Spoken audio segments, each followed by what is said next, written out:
Kuasa hukum Roy Suryo CS, Ahmad Hozinuddin, menganggap pihaknya akan berlebihan jika mengambil pilihan mediasi atau berdamai dengan ex-presiden ke-7, Joko Widodo, Jokowi, dalam kasus tudingan ijazah palsu. Sebab jika damai, kata Hozinuddin, maka pihaknya sudah tidak bisa lagi mewakili masyarakat yang selama ini telah menunggu kebenaran polemik ijazah Jokowi tersebut. Adapun, usulan mediasi penal tersebut sebelumnya dilontarkan oleh Ketua Komisi Percepatan Reformasi Polri, Profesor Jimli Asidiki. Perkara ini substansinya sudah perkara publik. Tiba-tiba kita bermediasi, apalagi damai, yang kemudian masyarakat kehilangan objek yang selama ini sedang ditunggu-tunggu sebenarnya seperti apa, karena ditutupi dengan kedamaian. Katanya, Jumat, 21 November 2025, dikutip dari YouTube Fone News. Sehingga, menurut Hozinuddin, tidak boleh ada kata damai dalam perkara ini. Terlebih lagi jika alasannya agar tidak dipenjara atau tidak menimbulkan kegaduhan. Jika alasannya demikian, kata Hozinuddin, berarti di balik usulan damai itu sebenarnya ada ancaman di sana. Jadi tidak boleh ada kedamaian yang menutupi kesalahan, kekeliruan, apalagi berdamai hanya dengan dalih biar enggak dipenjaralah, biar ini tidak ada kegaduhan. Artinya apa? Sebenarnya di substansi perdamaian yang dinarasikan itu ada ancaman di sana.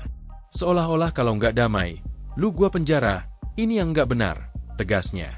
Sebelumnya, Hozinuddin telah menegaskan bahwa pihaknya menolak damai karena kasus ijazah palsu tersebut merupakan kasus pidana, bukan perdata. Tidak ada perdamaian dengan kepalsuan, tidak ada perdamaian dengan kebohongan, tidak ada kepalsuan dengan ketidakjujuran.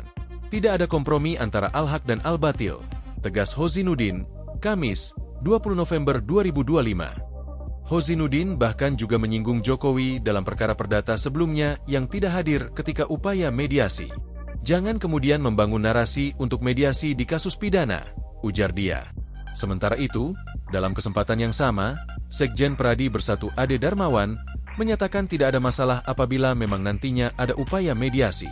Namun, jika kasus tetap dilanjutkan, kata Ade, pihaknya akan merasa lebih senang lagi. Kalau di pihak kita, apapun itu yang diinginkan oleh publik dan teman-teman, kedua belah pihak, monggo. Kita nggak pernah menutup ruang itu, mediasi. Tetapi kita juga tidak menafikan bahwa kalau mau lanjut lebih bagus lagi, paparnya. Kendati demikian, Ade belum bisa memastikan apakah Jokowi akan hadir dalam mediasi tersebut, karena dia mengaku belum membahasnya dengan ex-presiden itu. Kalau mediasi mau datang, saya tidak bisa memastikan bahwa Pak Insinyur Joko Widodo akan bersedia hadir untuk pertemuan di Polda Metro ya. Tentu harus tanyakan langsung kepada Pak Jokowi kan, karena kami belum ada pembicaraan sampai ke arah situ, ungkapnya. Dalam kasus tudingan ijazah palsu ini, polisi telah menetapkan 8 tersangka, termasuk Roy Suryo, ahli digital forensik, Rismon Sianipar, dan Tifauzia Tiasuma atau Dr. Tifa. Roy Suryo, Rismon, dan Tifa ditetapkan tersangka karena diduga berupaya menghapus atau menyembunyikan informasi maupun dokumen elektronik, serta memanipulasi dokumen agar tampak asli. Mereka pun dijerat dengan pasal 27A Yungto pasal 45 ayat 4, dan pasal 28 ayat 2 Yungto pasal 45A ayat 2 Undang-Undang Informasi dan Transaksi Elektronik, ITE, serta pasal 310 dan atau pasal 311 KUHP tentang pencemaran nama baik dan ujaran kebencian, dengan hukuman penjara Agustus 12 tahun. Roy Suryo, Rismon, dan Tifa juga telah diperiksa sebagai tersangka pada Kamis, 13 November 2025, lalu, tetapi tidak ditahan.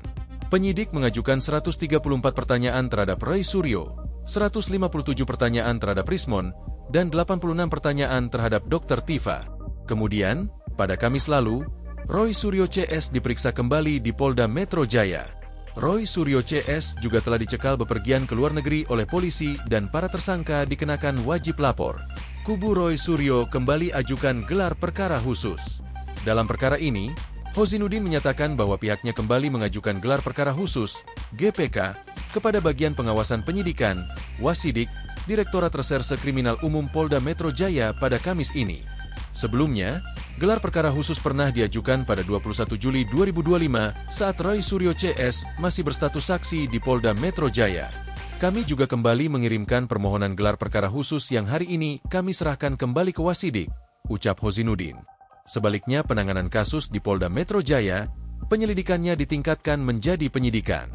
Di Polda Metro Jaya, tidak dilakukan gelar perkara khusus, tuturnya. Hozinudin mendorong agar dilakukan gelar perkara khusus terkait kasus yang dilaporkan Jokowi di Polda Metro Jaya, agar sejalan dengan semangat wacana perbaikan institusi Polri.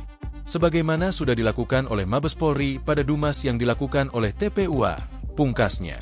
Untuk diketahui, penetapan tersangka Roy Suryo CS tersebut dibagi ke dalam 2 klaster berdasarkan peran dan jenis pelanggaran yang dilakukan. Klaster pertama ada 5 tersangka, yakni Egy Sujana, Kurnia Tri Rohyani, Damai Hari Lubis, Rustam Effendi, dan Muhammad Rizal Fadilah. Mereka semua diketahui belum diperiksa.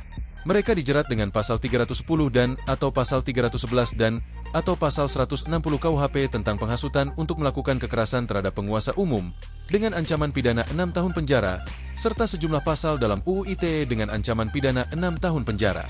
Sementara klaster kedua ada 3 tersangka, yakni Roy Suryo, Rismon, dan Tifa. Klaster kedua ini dikenakan kombinasi pasal KUHP dan UU ITE, termasuk pasal 27A Yungto pasal 45 ayat 4 dan pasal 28 ayat 2 Yungto pasal 45A ayat 2 dengan ancaman pidana penjara Agustus 12 tahun. Kenapa Roy Suryo CS tidak ditahan? Direktur Reserse Kriminal Umum Polda Metro Jaya, Kombes Pol Iman Imanuddin, menjelaskan alasan pihaknya tidak menahan Roy Suryo CS karena menjunjung tinggi asas-asas dalam undang-undang yang mengatur di dalam proses pemeriksaan dari ketiga tersangka. Hak-hak bagi beliau-beliau untuk mendapatkan waktu makan siang, ibadah dan lain-lain, kami berikan selama proses pemeriksaan tersebut, ucap Iman. Setelah ini kepada ketiga tersangka, kami perbolehkan untuk kembali ke rumahnya masing-masing, tambahnya. Selain itu, Kombes Iman menyebut, alasan ketiga tersangka tidak ditahan karena mereka mengajukan ahli dan saksi yang meringankan. Tentunya dalam hal ini kami sebagai penyidik harus menjaga keseimbangan, keterangan dan informasi sehingga proses penegakan hukum ini adil dan berimbang, pungkasnya. Dalam waktu dekat ahli dan saksi yang diajukan para tersangka akan diambil keterangannya, tetapi belum ada kepastian kapan pemeriksaan ini akan dilakukan. Adapun, selain Roy Suryo, Rismon, dan Dr. Tifa, tersangka lainnya ada Egy Sujana, Kurnia Tri Rohyani, M. Rizal Fadilah, Rustam Effendi, dan Damai Hari Lubis. Penetapan tersangka Roy Suryo CS tersebut dibagi ke dalam 2 klaster berdasarkan peran dan jenis pelanggaran yang dilakukan. Klaster pertama ada 5 tersangka, yakni Egy Sujana, Kurnia Tri Rohyani, Damai Hari Lubis, Rustam Effendi, dan Muhammad Rizal Fadilah. Mereka semua diketahui belum diperiksa. Mereka dijerat dengan pasal 310 dan atau pasal 311 dan atau pasal 160 KUHP tentang penghasutan untuk melakukan kekerasan terhadap penguasa umum dengan ancaman pidana 6 tahun penjara, serta sejumlah pasal dalam UU ITE dengan ancaman pidana 6 tahun penjara. Sementara klaster kedua ada 3 tersangka, yakni Roy Suryo, Rismon, dan Dr. Tifa.